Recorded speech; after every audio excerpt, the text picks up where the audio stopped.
விருப்பம் போல் துணை அமைய தமிழ் மேட்ரிமோனி ஆப்பை டவுன்லோட் செய்யுங்கள். என்றென்றும் தமிழர்களின் நம்பர் 1 சாய்ஸ். ஒண்ணும் பெரிய ஆசை இல்ல. அந்த கான்வகேஷனுக்கு நீ சீஃப் கெஸ்டா இருந்தேன்னா வாழ்த்துக்கள் அனிருத் அப்படி. Thanks Anirudh sir. டைட்டில் வேணா நட்புக்கு இலக்கணம் நாங்க.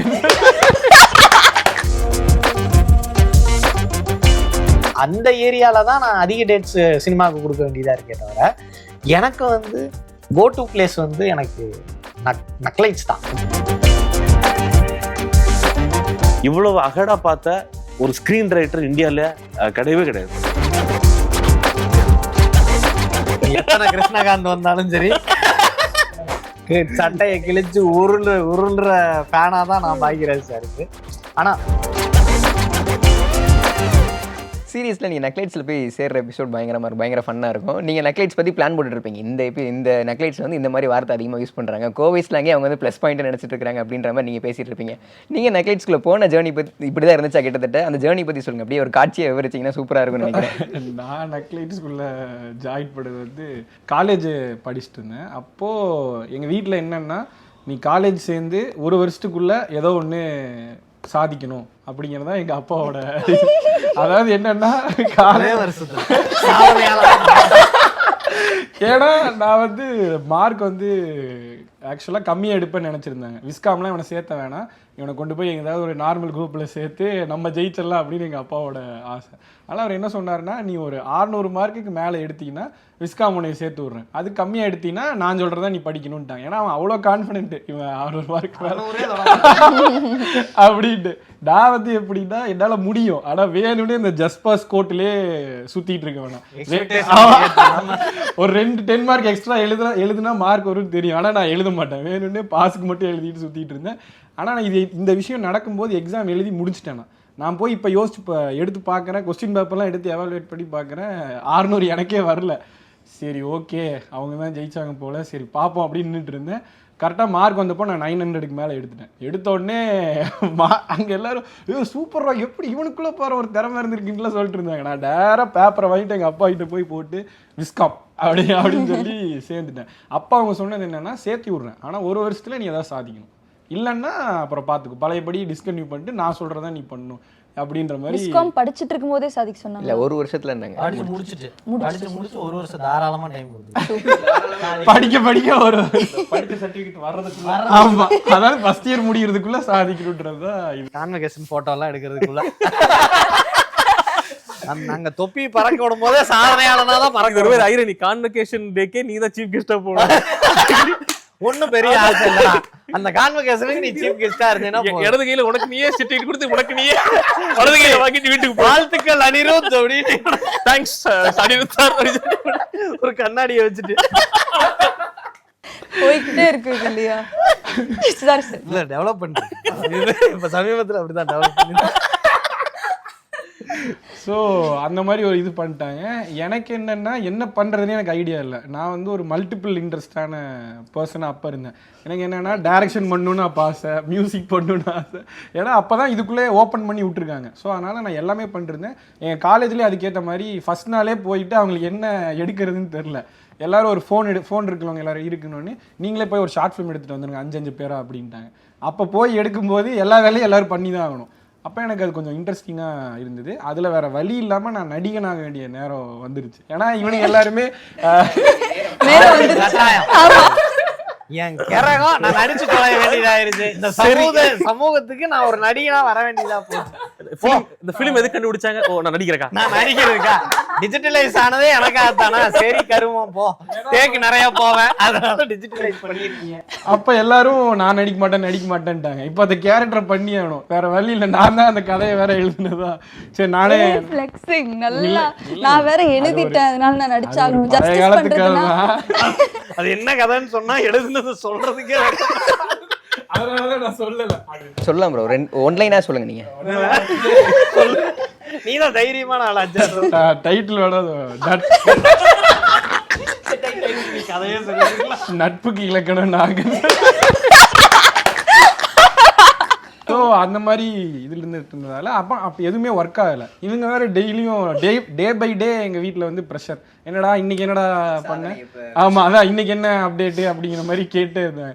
சரி இப்போ இதாவது ஒன்று பண்ணி ஆகணும் அப்படின்னு சொல்லிட்டு சுற்றிட்டு இருந்தப்போ என்னோட கிளாஸ்மேட் தான் அனீஷ்னு சொல்லி, அவன் வந்து ஒரு இதை விட வெறியோட, அதாவது எந்த ப்ரெஷருமே எல்லாம் ஒரு வருஷத்துக்குள்ள சாதிக்கணும்னு ஒரு அவனே அவனுக்கு ஒரு வெளியே இருந்து யாரும் எனக்கு ப்ரெஷர் பண்ண முடியாது, நானே எனக்கு அவனே ஏடா யாரு கூடயும் பேச மாட்டான். ஒரு எப்போ பார்த்தாலும் எங்கே ஆடிஷன் நடக்குது அப்படின்னு ஏதோ நோட் பண்ணிட்டே இருப்பான், ஓடி வாங்கிட்டே இருப்பான், லீவ் கொடுத்துட்டே இருப்பாங்க. நான் ஒரு நாள் லீவ் போட்டால் கண்டபடிக்கு என்னை திட்டுவாங்க. ஆனால் அவன் வரவே மாட்டான், என்னைக்காவது வருவான். ஆனால் வந்து ஆடிஷன் ஓடி அப்படின்னு சொல்லிட்டே இருப்பான். அப்போ நான் என்ன பண்ணேன், நானும் ஓடி வாங்கிட்டு கட் அடிச்சுட்டு சுற்றிட்டு இருந்தேன். இப்போ என்ன ஆயிடுச்சுன்னா, நான் ஓடி வாங்கின காரணம் என்னங்கும் போது, நீ என்ன சொன்ன ஆடிஷன், நானும் ஆடிஷன் அப்படின்னு சொல்லி போயிட்டு இருந்தேன். ஒரு நாள் எங்கள் காலேஜ்லேயே ஆடிஷன் எடுக்கிறதுக்கு வந்துட்டாங்க. அப்போ அது ஒரு ஏதோ சம்திங் ஒரு சின்ன ஷார்ட் ஃபிலிம் தான். அதுக்கு ஆடிஷன் எடுக்க வரும்போது டான்ஸ் ஸ்டூடியோவுக்கு கூட்டிகிட்டு போயிட்டாங்க. அங்கே நான் முதல்ல ஆடிஷன் இதெல்லாம் ஏமாற்றிட்டு இருந்தோன்னே இவனையும் கூப்பிட்டு போங்க அப்படின்ட்டாங்க. நானும் போனேன். அங்கே அந்த டான்ஸ் ரூம் கண்ணாடியில் நானே ஒரு 100 விதமாக தெரியுறேன். அந்த உள்ளே போனோடனே பயமாயிடுச்சு எனக்கு. நம்மளை மோஸ்ட்லி பார்க்க மாட்டோம்ல, அன்னைக்கு நான் வந்து இல்லைண்ணா அந்த எமோஷன்ல நான் அப்படியே பயந்து நின்றுட்டு இருக்காங்க எல்லாரும் போட்டு. அப்படி பார்த்தா எல்லாரும் நீங்க தானே, நான் தான்.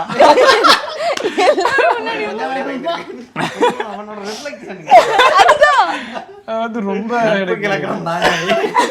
இயக்குனர் தெரிஞ்சு ரொம்ப பயந்துட்டேன். அவங்க ஒரு 5 எப்போவுமே ஒரு ஆடிஷன்னா ஒரு வியர்டான 5 சுச்சுவேஷன் கொடுப்பாங்கல்ல, அந்த மாதிரி கொடுத்தாங்க. மாதிரி உங்களோட வீட்டில் ஒருத்தங்க இறந்துட்டாங்க, அவங்கள கொன்னவனும் அங்கே தான் இருக்கான், இப்போ நீங்கள் வந்து அழுகணும், ஆனால் அதே சமயம் வந்து அவனை வெறியோடையும் நீங்கள் பார்க்கணும் அப்படின்றது. இப்படி ஒரு சுச்சுவேஷனே வாழ்க்கையே பண்ண முடியாது. நான் வந்து என்னோட பேர் அனிருத், என்னோட ஃபோன் நம்பர் அப்படின்னு சொல்லிட்டு பண்ணுங்க அப்படின்னாங்க. அப்படின்னு சொல்லிட்டு இல்லைங்க இன்னும் இல்லைங்க அப்படின்னு சொல்லிட்டு கிளம்பிட்டேன்.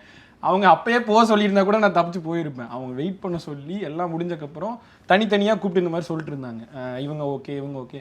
இவர் என்ன பண்ணார், இவர் ஒரே நிமிஷம் ஃபுட்டேஜ் காட்டுங்க அப்படிங்கும்போது பக்கத்தில் அவர் எதுவுமே பண்ணல அப்படின்ட்டாங்க. அப்புறம் இல்லைப்பா ரொம்ப கஷ்டம்ப்பா, நீங்கள் வேறு ஏதாவது ட்ரை பண்ணுங்க அப்படின்ட்டாங்க. எல்லோரும் இருந்தாங்க. அப்போது எனக்கு என்னன்னா ஆடிஷனை பற்றி எனக்கு ஒன்றுமே தெரியாது.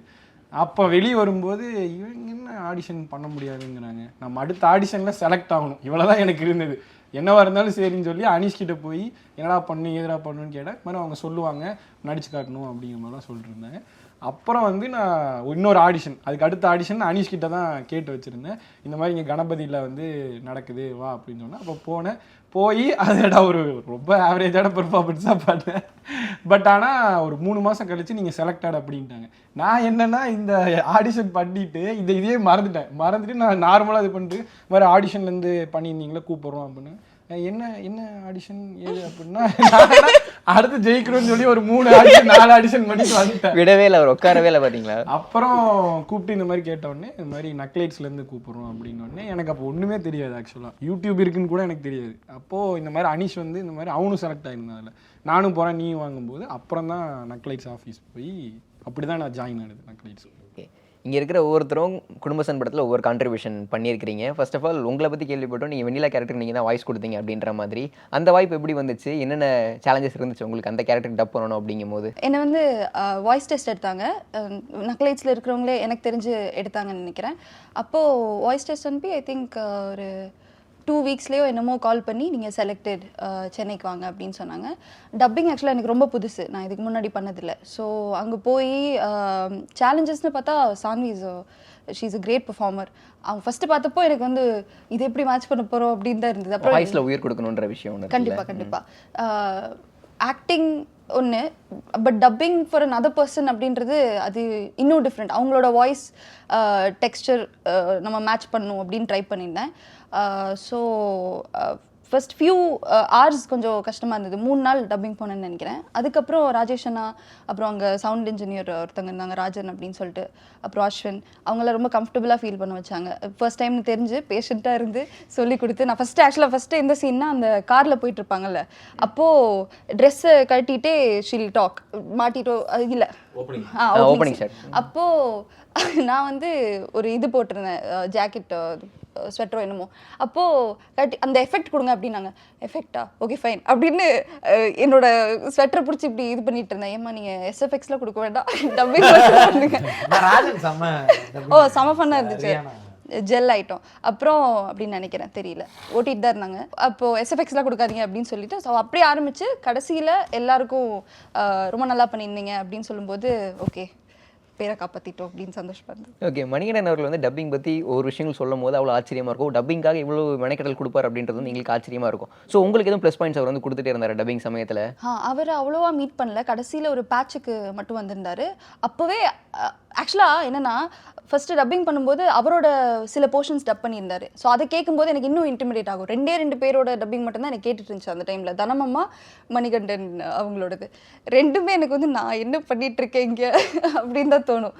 அவங்க மூச்சு கூட விடும்போது கரெக்டாக அதுக்கு சிங்க் ஆகிற மாதிரி இருக்கும். ஸோ அதெல்லாம் பார்த்துட்டு எனக்கு ஃபஸ்ட்டு ஐ திங்க் 2 ரீலுக்கு ஐ வாஸ் வெரி இன்டிமிடேட்டட். அதுக்கப்புறம் நான் அவர் வந்தப்போ என்ன சொன்னார்னா, இப்போ தண்ணி எடுக்கிறோம் அப்படின்னா இப்போ பாட்டில் எடுக்கும்போது ஒரு சவுண்ட் எஃபெக்ட் இருக்கும்ல, நம்ம நின்றுட்டு பேசும்போது ஆக்ட் பண்ணும்போது வந்துடும். பட் நின்றுட்டு பேசும்போதும் எடுக்கும்போது என்ன ஏதாவது டைலாக் சொல்லணும்னா பேரம்பேத்தி எடுக்கிறது வரைக்கும் இருக்குது அப்படின்னு இருக்குல்ல, இப்போவே நான் ஒழுங்காக பண்ணல. அங்கே போய் அவர் ஒழுங்காக ட்ரெயின் பண்ணனால அது கரெக்டாக வந்துச்சுன்னு நினைக்கிறேன். பட் இந்த மாதிரி சின்ன சின்ன எஃபெக்ட்ஸ் ஓடிட்டு இருக்கும்போது எப்படி பேசுவாங்க, இல்லைனா டயர்டாக இருக்கும்போதாக இருக்கட்டும், எல்லாத்துக்கும் மாடுலேஷன்ஸ் இருக்கும்ல, அதெல்லாம் அவர் சொல்லிக் கொடுத்தனால தான் it was a little better. So அவர் பார்க்கும்போதே தெரியுது ஓகே இவர் வந்து இந்த ஏரியாவில் பிஸ்து அப்படின்னு தெரியும்ல. So it was a great experience. நீங்கள் எப்படி டைம் மேனேஜ் பண்ணீங்க? சில பேர் வந்து நம்ம சினிமாவில் நடிச்சிட்டோம், நல்ல ரெகக்னேஷன் கிடைச்சிருச்சு, இது திரும்ப நம்ம போய் யூடியூப் பக்கம் போகணுமா, அந்த ஸ்பேஸ் பக்கம் போகணுமா அப்படின்ற மாதிரி தாட் சில பேருக்கு இருக்கும். ஸோ எப்படி மேனேஜ் பண்ணீங்க, எப்படி நம்ம இந்த ஸ்பேஸ்க்குள்ளே திரும்ப வந்து எக்ஸ்ப்ளோர் பண்ணுவோம் அப்படின்ற ஒரு தாட்டுக்கு வந்தீங்க நீங்கள்? இல்லை, இவங்க ரொம்ப இதாக இருந்தாங்க, அது சப்போர்ட்டிவாக இருந்தாங்க நிறையா. நான் வந்து நான் ஃபஸ்ட்டு போய் பேசும்போது அந்த வாக்குறுதிகளை அள்ளி வீசி விட்டு வந்துவிட்டேன். நான் பண்ணிடுறேன், நான் கண்டிப்பாக நீங்கள் கேட்குற டேட்டெல்லாம் தரேன். ஒரு நாள் கூட நான் கேட்ட டேட் அவங்க கேட்ட டேட்டில் நான் பண்ணல. எல்லாமே நான் சொன்ன டேட்டில் தான் அவங்க பண்ணாங்க. ஸோ அவ்வளவு சப்போர்ட்டிவாக இருந்தாங்க. அப்புறம் யூடியூப் பண்ணக்கூடாது அப்படிங்கிறதெல்லாம் இல்லை தலைவா. ஆக்சுவலாக வருமான ரீதியாக தான் நான் அந்த ஏரியாவில் தான் நான் அதிக டேட்ஸ் சினிமாவுக்கு கொடுக்க வேண்டியதாக இருக்கே தவிர, எனக்கு வந்து கோ டு பிளேஸ் வந்து எனக்கு நக்லைட்ஸ் தான். மஞ்சள் நோட்டீஸ் இருந்திருந்தா ஒரு வேளை மஞ்சள் நோட்டீஸ் கூட எனக்கு பயங்கர ப்ரெஷர், எல்லாமே என் தலையில் இருக்கும். இங்கே வந்து நம்ம ஜாலி இல்லை ஆக்டரு, அப்புறம் இங்கே பயங்கர கன்வீனியன்ஸ் தலைவா. எல்லாரும் இப்போ வந்து ஒரு மாதிரி ஜெல் ஆகிட்டோம், புது டீம் கூடயும் பயங்கர ஜெல் ஆகிட்டேன். கோவம் வந்தால் பாடிடுவீங்க அப்படின்னு சொல்லி சீரீஸில் பார்த்துருந்தோம். சரி, டப்பிங்கில் வேறு கூப்பிட்டுருக்குறாங்க, பாடுவீங்க அப்படின்னு தான் நினைக்கிறேன்.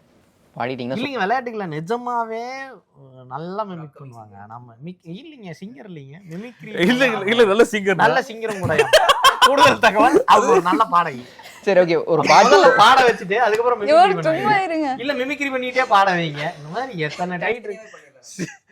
ஒரு பாட்டு, ஒரு வாய்ஸ். சரி பாடுறேன். ஒரு திறமை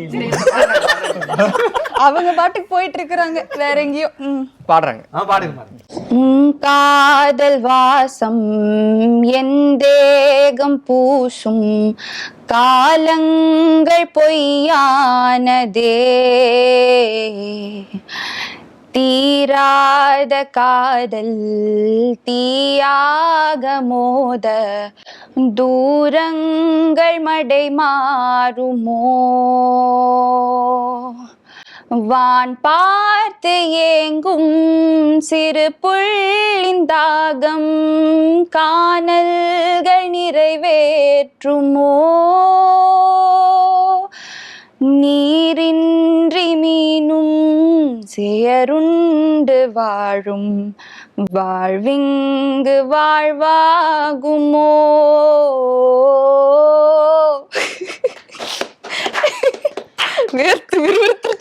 சரி, ஓகே ப்ரோ, நீங்கள் ஒரு எபிசோட் ரொம்ப நல்லா பேசப்பட்டுச்சு அப்படின்னா செக்ஸ் எஜுகேஷன். அந்த எபிசோட் நல்லா பேசப்பட்டுச்சு, நல்ல கமெண்ட்ஸுமே அதுக்காக வந்துருந்துச்சு. பாக்யராஜ் சாரோட ஃபேன் பாய் என்னெல்லாம் பண்ண முடியும் அப்படின்றத வந்து நீங்கள் காமிச்சிருந்தீங்க. எவ்வளோ பெரிய பாக்யராஜ் சார் ஃபேன் நீங்கள்? இப்போ சேனல் இருக்குல்ல, நம்ம குடும்பஸ்தன் ஆரம்பிச்சோம்ல, குடும்பஸ்தன் ஷூட்டிங் ஆரம்பிச்சோம்ல, குடும்பஸ்தனுக்கு முன்னாடி ஒரு 25 வாரம் பாக்யராஜ் சார் படம் வந்து வாரம் சாட்டர்டே ஸ்க்ரீன் பண்ணிட்டு இருந்தோம். கிட்டத்தட்ட ஒரு 3/4 வருடம் வந்து பாக்யராஜோட படம் ஓடும் சாட்டர்டே. போஸ்ட் அந்த வீக் வந்து டிஸ்கஷன் நடக்கும். ஒரு ஃபேஸே இருந்தது. எங்கள் வீடியோஸ் வந்து நீங்கள், நான் ஏரியா சொல்கிறேன், 2021 வந்து வீடியோஸை நீங்கள் கவனிச்சிங்க அப்படின்னா வரிசையாக ஒரு அந்த அரௌண்ட் தீபாவளி கவனிச்சிங்க அப்படின்னா பிரதானமாக பாக்யராஜ் சாரோட இன்ஃப்ளூயன்ஸ் ஹெவியாக இருக்கும் அந்த ட்ராப்புக்குள்ளே. ஃபுல்லாக டெக்னிக்ஸை வந்து அவர் மாதிரி அதான் நான் இப்போ கூட சொல்லிட்டு இருந்தாங்க, அவர் வந்து திரைக்கதை எழுதுவது எப்படின்னு ஒரு புக்கு போட்டிருக்காரு. அந்த புக்கை வந்து ஒரு 95லேயே போட்டிருக்காரு. அந்த புக்கில் முன்னுரையில் அவர் சொல்கிறாரு, இப்போ வந்து நான் சக்ஸஸ் ஸ்ட்ரீக்கில் இருக்கேன், சில வருடங்களில் இது பெசகலாம், இது பெசகச்சுன்னா அப்போ என்னோட சீக்ரெட்ஸு என்னோட டெக்னிக்ஸு நான் சொன்னால் அது வந்து செல்லாகாமல் இல்லாட்டி வந்து ஓகே இப்போ அவரோட ஃப்ரீ டைமில் அவர் பேசுகிறாரு அப்படிங்கிற மாதிரி நீங்கள் எடுத்துக்கலாம்னு அவரே ப்ராக்டிக்கலாக சொல்லி, ஸோ இப்போவே என்னோட சீக்ரெட்ஸ் அண்ட் டெக்னிக்ஸை நான் சொல்கிறதா சரி அப்படின்னு சொல்லி அவர் அந்த புக்கில் முன்னுரையில் சொல்கிறாரு. அந்த வருடம் வந்து அவருக்கு ஒரு ஊரில் ஒரு ராஜகுமாரி வந்திருக்கு. இப்போ தான் RRR பவுனு பவுனுதால ரிலீஸ் ஆகின டைம் அது. RRR பவுனு பவுனு தான் சினிமா சக்ஸஸாக ஏன் நல்லா போகலங்கிறதையும் அடுத்த வருஷமே உடச்சி ஒரு டைரக்டர் முழுசாக எழுதுறாரு. இப்போ ரிலீஸ் ஆகி ஓடிட்டு இருக்கிற சினிமாவை நான் எங்கிருந்து இன்ஸ்பயர் ஆனேன், எப்படி அதை நான் டெவலப் பண்ணி எடுத்தேன் அப்படிங்கிறதையும் டீட்டெயிலாக எழுதுறாரு. எழுதி முடிச்சு அந்த வருஷம் அதுக்கப்புறம் சொன்ன மாதிரி ஒரு நெக்ஸ்ட்டு 5-6 இயர்ஸில் வந்து ஒரு நல்லமாக சினிமா எடுக்கிறத குறைச்சிக்கிட்டாரு. இவ்வளவு அகடாக பார்த்த ஒரு ஸ்க்ரீன் ரைட்டர் இந்தியாவில் கிடையவே கிடையாது. தான் சக்ஸஸில் இருக்கும்போதே சக்ஸஸ் ஷேர் பண்ணால் தான் அதுக்கு ஒரு ரெஸ்பெக்ட் அப்படிங்கிறத அண்டர்ஸ்டாண்ட் பண்ணிட்ட ஆள் வந்து கிடையவே கிடையாது. இப்போ அவரோட இன்டர்வியூஸ்லாம் உட்காந்து பார்த்தோம் அப்படின்னா, ஏதாவது இப்போ ரீசெண்டாக ஒரு சினிமா ரிலீஸ் ஆயிருக்கு, அதை பற்றி நீங்கள் அவர்கிட்ட கேட்டிங்க அப்படின்னா அதை எப்படி ட்வீக் பண்ணியிருந்துருக்கலாம் அப்படிங்கிறத அவர் ஷேர் பண்ணுறாரு. அவரோட இன்டர்வியூஸ் கூட எடுத்துகிட்டு இருந்தாருல்ல சார் கொஞ்சம் நடுவில் நிறைய பேர்த்த இப்போ வர்ற ஹீரோஸ். ஆமாம், அவரோட சேனலில் வந்து அந்த சேனலில் ஒரு இன்டர்வியூஸ் எடுத்துகிட்டு இருக்காரு. உண்மையாக அவர் செய்கிறதான் கொடை. அவர் யூடியூப் ஆரம்பித்து அவர் என்னென்ன அவரோட சீக்ரெட் ஷேர் இப்போ ஒரு சீரீஸ் போயிட்டுருக்கு அவரோட யூடியூப் சேனலில். ஸ்டோரி இன்ஸ்பிரேஷன் சொல்லி ஒரு டாப்பிக்கில் அவரோட சீரீஸ் போயிட்டுருக்கு. அது மாதிரி வந்து சான்ஸே இல்லைங்க. இப்போ அந்த சீரீஸ் முடிச்சுட்டு அவர்கிட்ட அந்த செக்ஸ் எஜுகேஷன் அவர் பார்த்தாருன்னா சரி, அதோட ஓப்பனிங் மட்டும் அவர்கிட்ட காட்டணும். ரவிக்குமார் சார் வந்து கூட்டு போய் பார்க்க வச்சாரு. அப்போ அவர் எங்கேயோ புறப்படுற அர்ஜென்ட்டில் இருந்தார். அப்போ வந்து இந்த மாதிரி இங்கேருந்து வர்றோம், இது நீங்கள் ஒருக்கா பார்த்தா பெட்டராக இருக்கும் சார், இது உங்களுக்கு ஒரு ட்ரிபியூட்டாக கொடுத்துருக்கோம் அப்படின்னு. உடனே என்ன எனக்கு காட்டுங்க அப்படின்னாரு. காட்டினோம், பார்த்தாரு. அந்த ஓப்பனிங் மட்டும் பார்த்து அந்த நீங்கள் சொன்னீங்களே அந்த ட்ரிபியூட் வர இடம்லாம், அந்த இடம்லாம் சிரிச்சார். அப்போ ஒரு வேளை எங்கேயோ பிஸியாக புறப்பட்டுருக்காரு. அதனால வந்து நான் போயிட்டுருக்கேன் காஞ்சிபுரம், வந்தவுடனே நான் பார்த்துட்டேன் கிருஷ்ணகுமாரா அப்படின்னாரு. இல்லை சார் கிருஷ்ணகாந்த். சரி நான் பார்க்குறேன் அப்படின்னாரு. சரிங்க சார்னு சொல்லிட்டு வந்திருக்கேன். ஃபோன் வரல, வெயிட் பண்ணிட்டு இருக்கேன். மணிகண்டன் சாரும் லோகேஷ் கனகராஜ் சாரும் ஒரு ஸ்டேஜ்ல கமல் சாருக்கு சண்டை போடுவாங்க. அதுதான் எனக்கும். எத்தனை கிருஷ்ணகாந்த் வந்தாலும் சரி சட்டையை கிழிச்சு உருள்ற ஃபேனா தான் நான் பாக்யராஜ் சாருக்கு. ஆனா அந்த அதர் ஹேண்ட் கிருஷ்ணா வந்து மச் டிசர்விங் ஃபேன். ஏன்னா ரைட்டரா ஹீஸ் ப்ராப்பர் ரைட்டர். பாக்யராஜ் சாரோட ட்ரிபியூட்ஸ் எல்லாமே ப்ராப்பராக தெரிஞ்சு நிறைய ஷேர் பண்ணும். அது ஆக்சுவலி எங்கள் 2 பேர்த்துக்கும் அதே ஒரே அளவரிசை தான் பாக்யராஜ் சாரை பொறுத்தவரைக்கும். நான் வந்து பாக்யராஜ் சாரோட அந்த லீனியேஜை எல்லாரும் விட்டுட்டாங்கன்னு நான் நினைக்கிறேன்.